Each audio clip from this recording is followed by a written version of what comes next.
Okay, ayan po. Sige, let's start. So, for today's discussion, we'll be talking about the definition of deferred annuities and how to solve for the future and present value of deferred annuities. And then after this, we'll also be talking about how to solve the cash flow of annuities given the present value and the future value. Yeah. So, have you heard of the term deferred annuity before?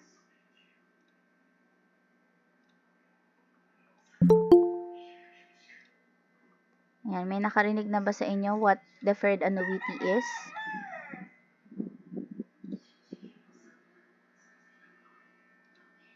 Wala pa?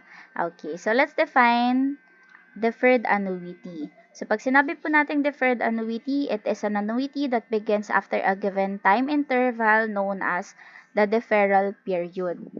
So the difference of deferred annuity sa mga previous annuity na napag-usapan natin is meron siyang tinatawag na deferral period.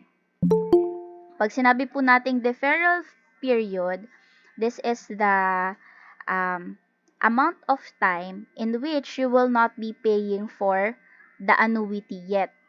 So, let's say, for example, bumili ka ng cellphone. Tapos, doon sa inyong contract ng pagbili mo ng cellphone, you will be paying in installment. However, you will not be starting to pay immediately. Let's say, for example, magbabayad ka after a year pa. So, may 1 year ka para makapag-ipon kasi hindi ka pa magbabayad during that term or during that period of time. So, yun po yung tinatawag nating deferral period. The period of time in which you will not be paying yet. Pero part siya ng annuity term. Naintindihan po?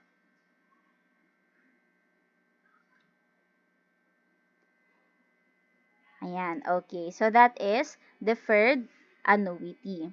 Now, to compute for deferred annuity, the formulas here is very much the same as the formulas that we have used before.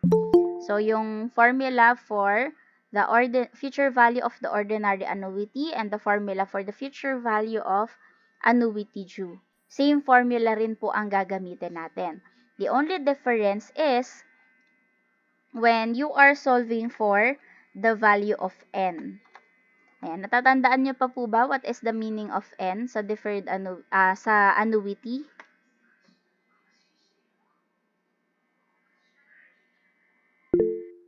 Yes po, Adeline. N po is the number of payments in the entire annuity. Okay, Annuity. that's correct. So, when you are solving for the future value, we have to consider the deferral period as well. Kasi 'di ba usually sa mga previous annuity natin. So let's say meron tayong annuity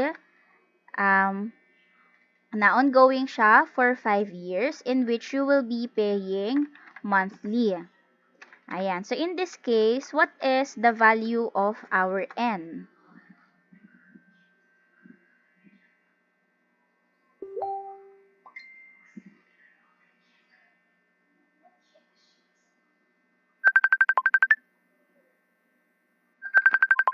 $12.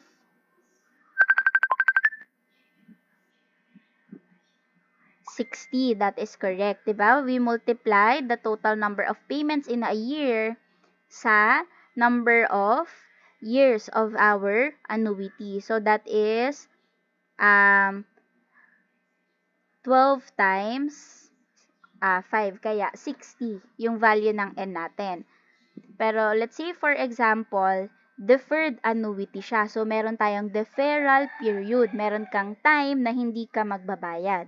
So, halimbawa, still we have 5 years annuity term.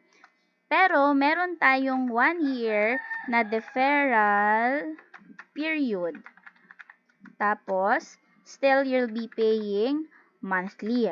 Ano na ngayon yung value ng ating N?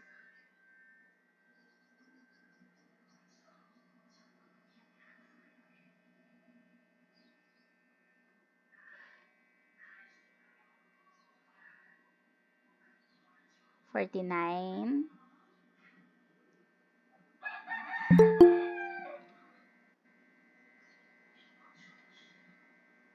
Okay, we have 48. That's correct. So 48 times kang magbabayad for the whole annuity. Kasi yung 1 year, which is 12 months, hindi ka muna magbabayad nun. Ayan, naintindihan po? Ayan, so yun lang po yung kaibahan niya when solving for the future value. Ayan, sige, let's have one example.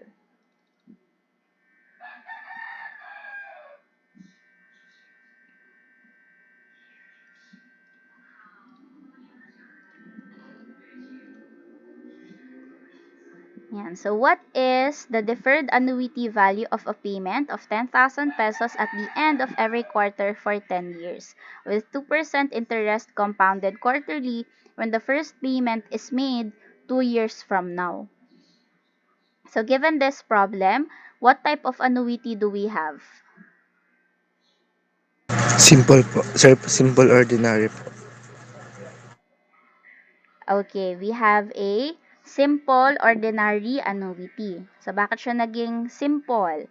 Kasi, ayan, the payment is made quarterly and the compounding of interest is also made quarterly, parehas. And then, the payment is given at the end of every quarter. Kaya siya ay ordinary. Pero meron tayong deferral period, kaya siya ay deferred simple ordinary annuity. And in this problem, how do we know na future value yung pinapahanap?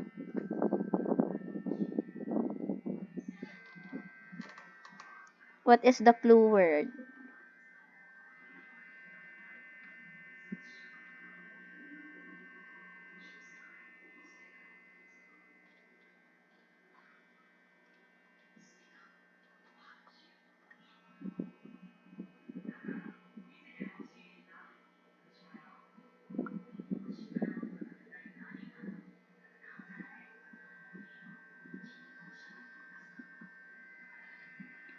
Value of payment 2 years from now. Ayan. So, yung annuity value of the payment. Kapag nakita or nabasa nyo tong annuity value, this is equivalent to future value. Ayan. Pag hindi nakalagay yung future value, annuity value, halimbawa, general annuity value, simple annuity value, in this case, the deferred annuity value, o kaya yung word na annuity value lang. Ayan, future value po yung equivalent nun. Okay, so now let's proceed with the given. Ano po yung mga given natin dito? Yes, John Michael? Ano na po? Yung ano po natin, cash flow po natin is 10,000 po. Okay, 10,000 cash flow. What else? Kyle? Yung rate po, ma'am, 2%. Okay, in decimal, that is? 0.02 po. Okay. Adeline? Yung, yung letter M po, which is 4. M is 4 kasi quarterly, correct? And what else? How about the others? Ano pa po?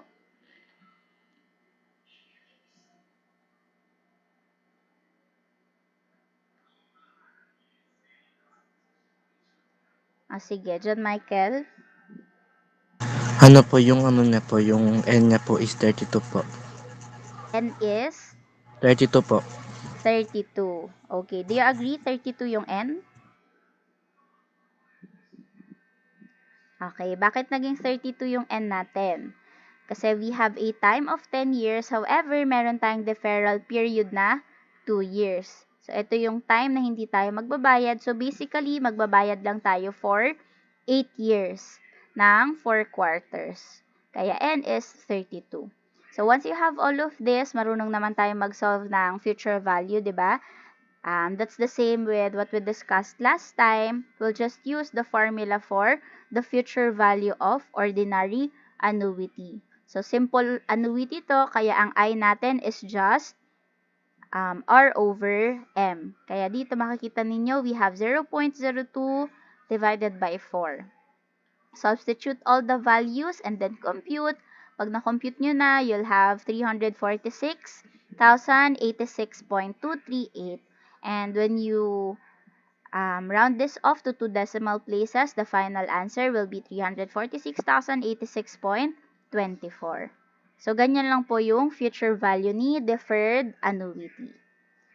May questions po ba? Clarifications?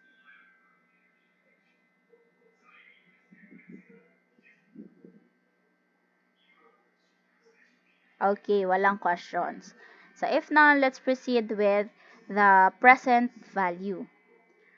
When computing for the present value naman of deferred annuity, you have to consider also yung ating deferral period.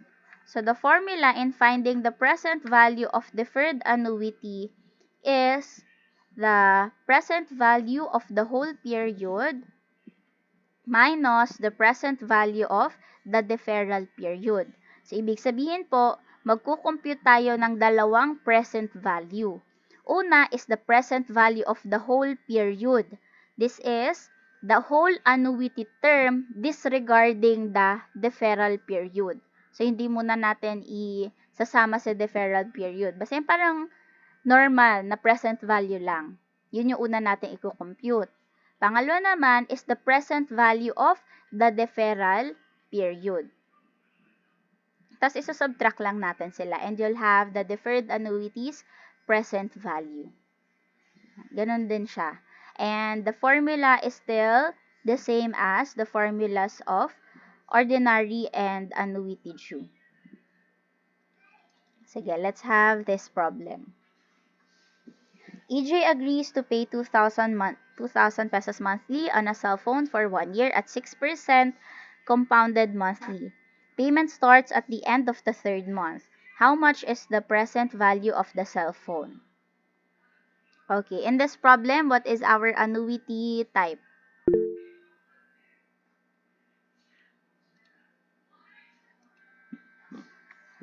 Ayan, how about the others? Ano pong type ng annuity ang meron tayo dito?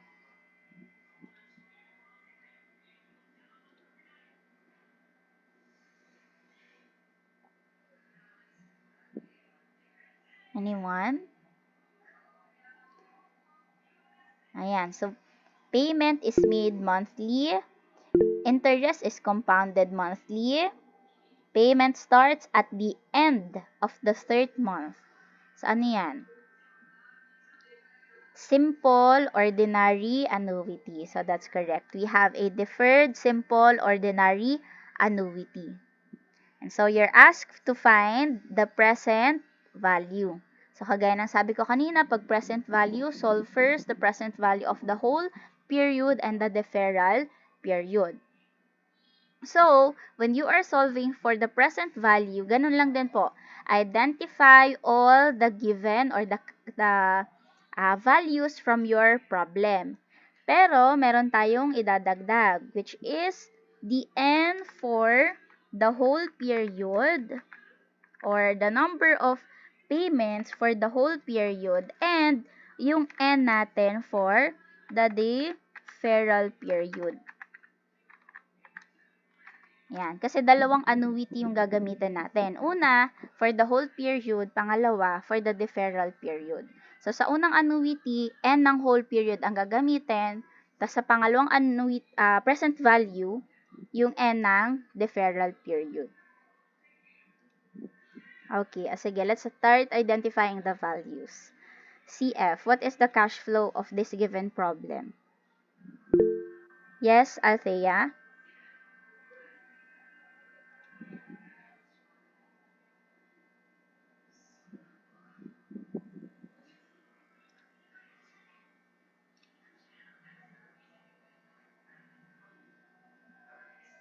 Sige. Yes, Arian? 2,000 pesos po. Okay, that's correct. How about the rate? Ayan, nag-chat pala si Althea. 2,000, correct. The rate, yes, Jason. 6% po. 6% in decimal, that is? 0.06 po. Okay. How about the um, time of your annuity term?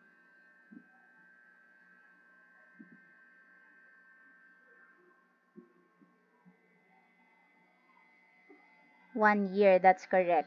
How about the deferral period?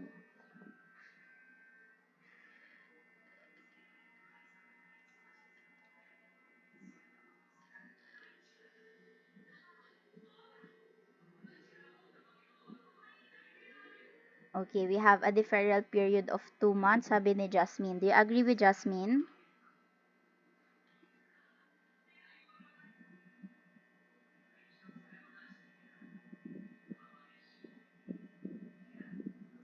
Three months.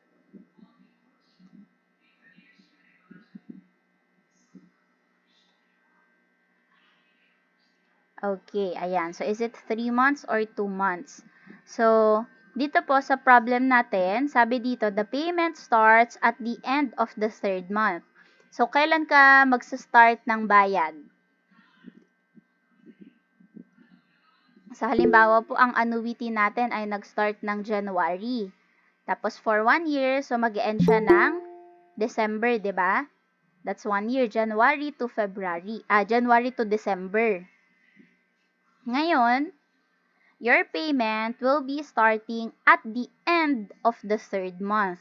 So, kailan ka magbabayad? Kailan ka magsa-start ng bayad mo? What month?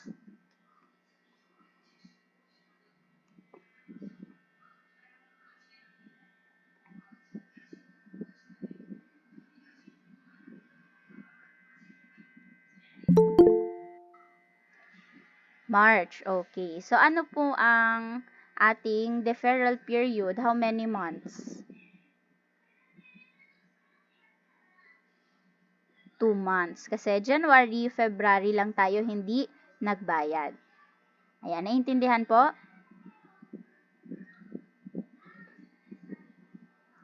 Okay.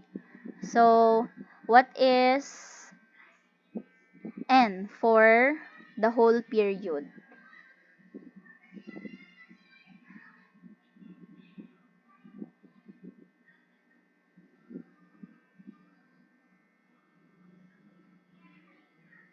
$12. Okay. And the N for the deferral period is 2. Okay, 2.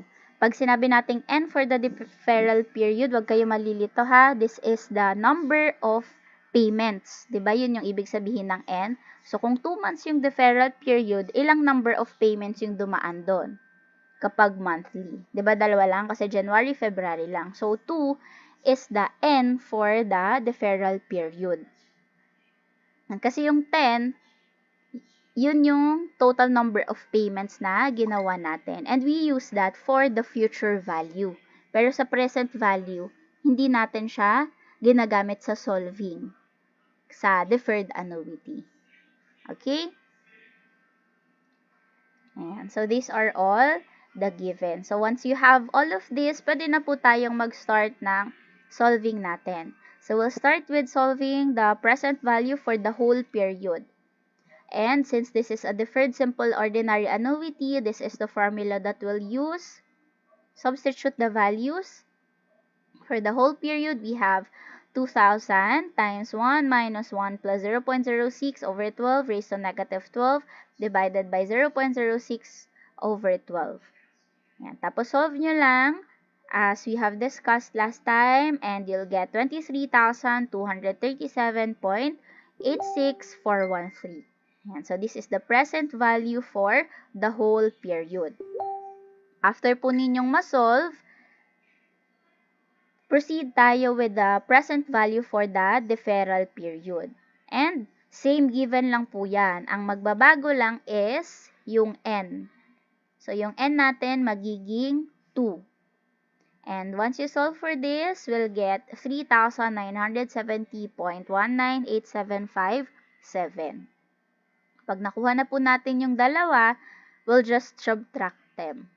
So, subtracting, you'll get 19,267.66537. So, our final answer is 19,267.67 pesos. This is the present value of your deferred simple ordinary annuity. Naintindihan po ba ng lahat?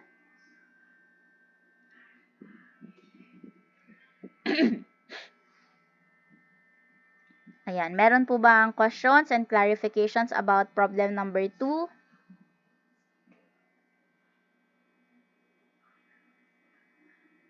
Okay, so if wala, let's proceed with problem number 3. Subtract. Yes po, subtract lang po. Laging uunahin si present value of the whole period minus present value of the deferral period. Ayan, no more questions? Okay, let's proceed with this one. Calculate the cash value of an investment with a down payment of 25,000 pesos and a 5,000 fund at the start of each month for 8 years if he receives the payment 2 years from now and the interest is 6% compounded semi-annually. Okay, what type of annuity is in this problem?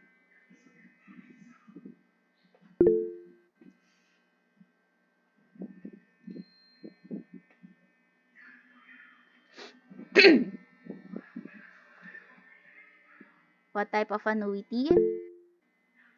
Yes, John Michael. Ano po? Ano po? General annuity due po? Okay, general annuity due. That's correct. So, deferred general annuity due. Bakit? Kasi we have a deferral period and the payment is made at the start of each month. So, annuity due. Tapos, monthly yung payment while the interest is compounded semi-annually. They do not happen at the same time, kaya siya ay general. Now, let's, what is being asked? Ano po yung pinapahanap sa problem na ito?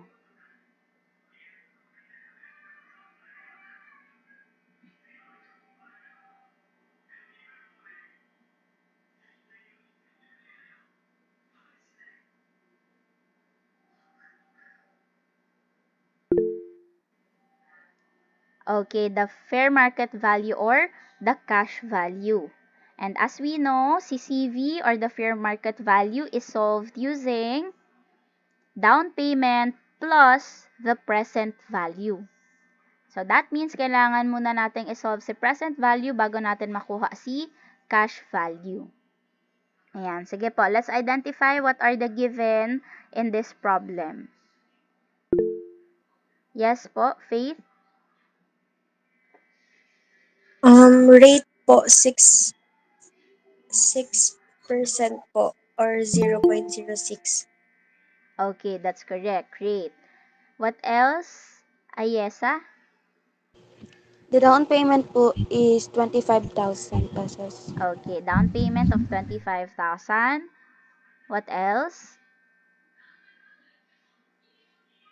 We have a time of 8 years, correct? How about the cash flow?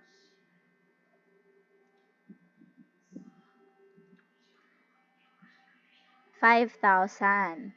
And the value for M, number of compounding periods.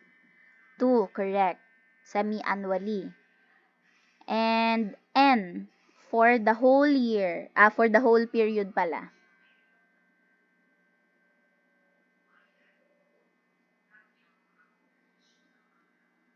Okay, 96 kasi monthly for 8 years. How about the N for the deferral period? 72. Is it 72?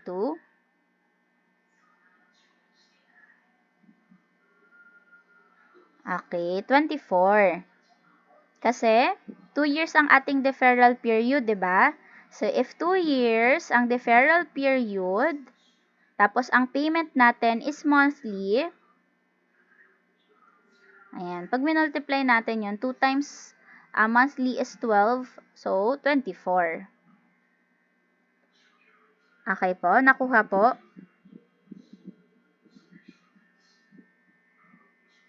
Okay. Ayan. So, once we have all of this, we'll proceed with the computation for the present value. So, unahin natin yung present value ng whole period. But since this is a general annuity, ano munang isosolve natin?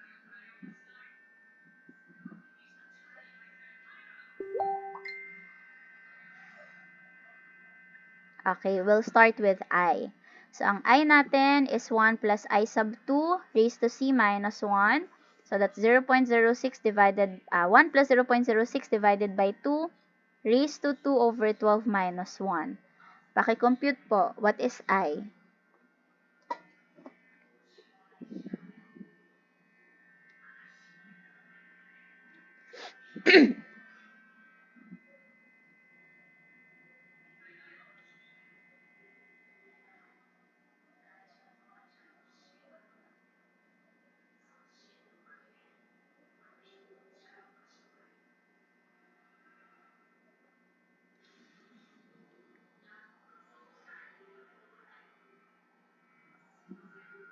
Okay, did you get the same answer as John Michael?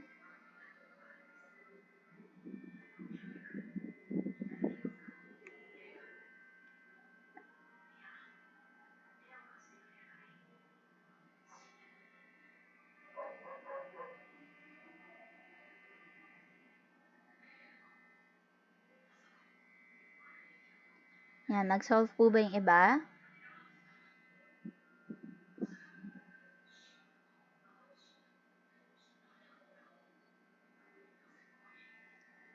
Okay, ayan. So, this is correct. Ang value po ng ating I is 0.004938622. So, once meron na po tayong value ni I, pwede na tayong mag-substitute dito sa ating formula. So, substituting, we'll have 5,000 plus 5,000 times 1 minus 1 plus 0.00493862 raised to negative 96 minus 1 divided by 0.00493862. Ayan. So, simplify lang natin. So, I know, ayan, marunong na tayo lahat mag-solve nito, no? Kasi same formula lang yan. So, once you have simplified all of this, ang ating present value for the whole period is 383,400.5688. Ayan. So, pag nakuha na po natin ito, pwede na nating isolve si present value ni deferral period. And again, ang magbabago lang po ulit ay ang value ni N. Ayan. So, from 96, papalitan lang natin siya ng 24 kasi same given lang yon. Yan. Ito lang yung nagbago. N for the deferral period. So, substitute everything and then solve. At ang makukuha natin ay 113,456.4173. So, after this, we'll get the present value by subtracting the present value of the whole period and the present value of the deferral period. So, that is 269,944.15. Okay? Ayan. So, this is the present value of the annuity. Ngayon, what is the cash value? Can you solve?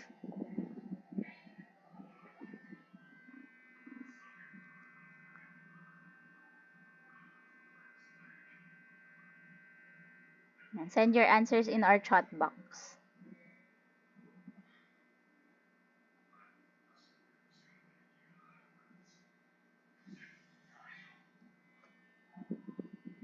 Okay, ayan. So, the cash value is 294,944.15 pesos. Ayan. Okay po. Are there any questions about this?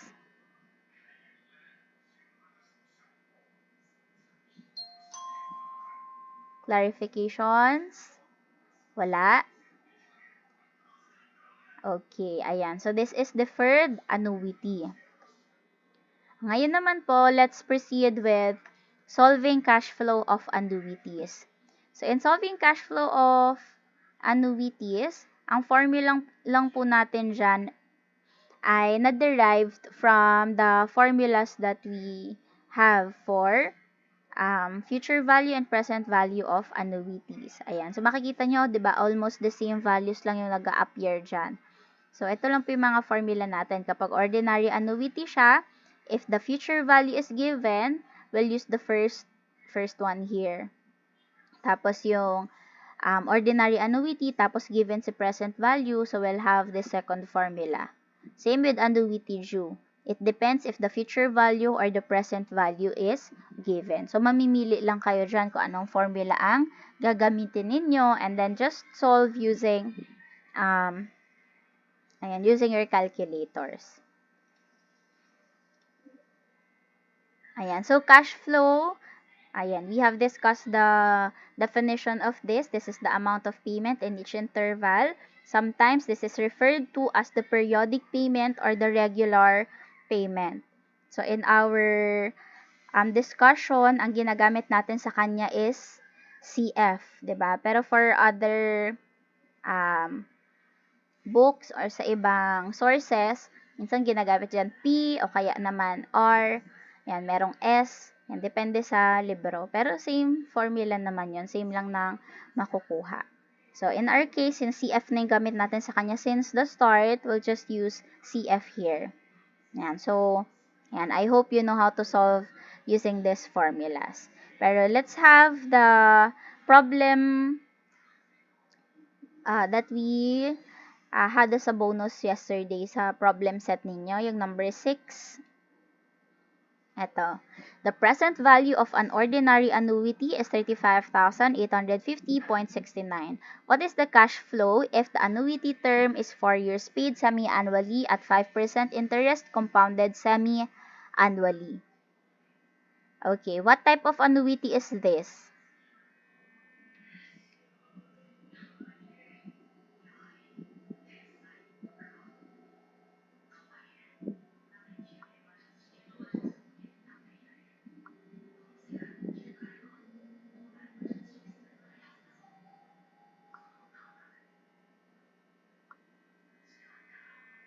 What type of annuity? Okay, we have a simple ordinary annuity. That's correct. Ayan. So, ngayon, we'll just solve for the cash flow. Ayan. So, anong given? Present value or future value?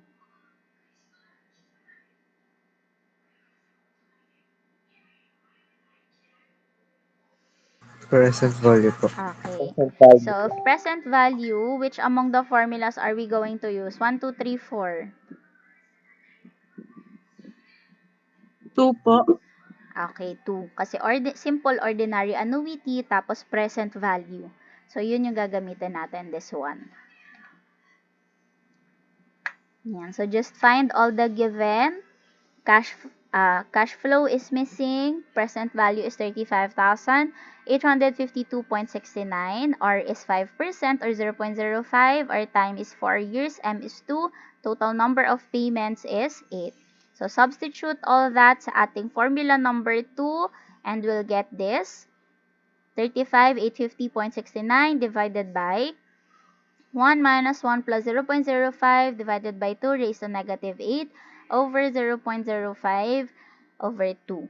Ayan. So, solve nyo lang yan using your calculator and you'll arrive with 5,000.00581. And when you round this off to 2 decimal places, ang makukuha natin is 5,000 pesos as our cash flow or the regular payments. Okay po, are there any questions? Sino yung nakakuha nito sa number 6 sa problem set? Yan, marami rin. Very good. Yan. So, meron po ba tayong questions?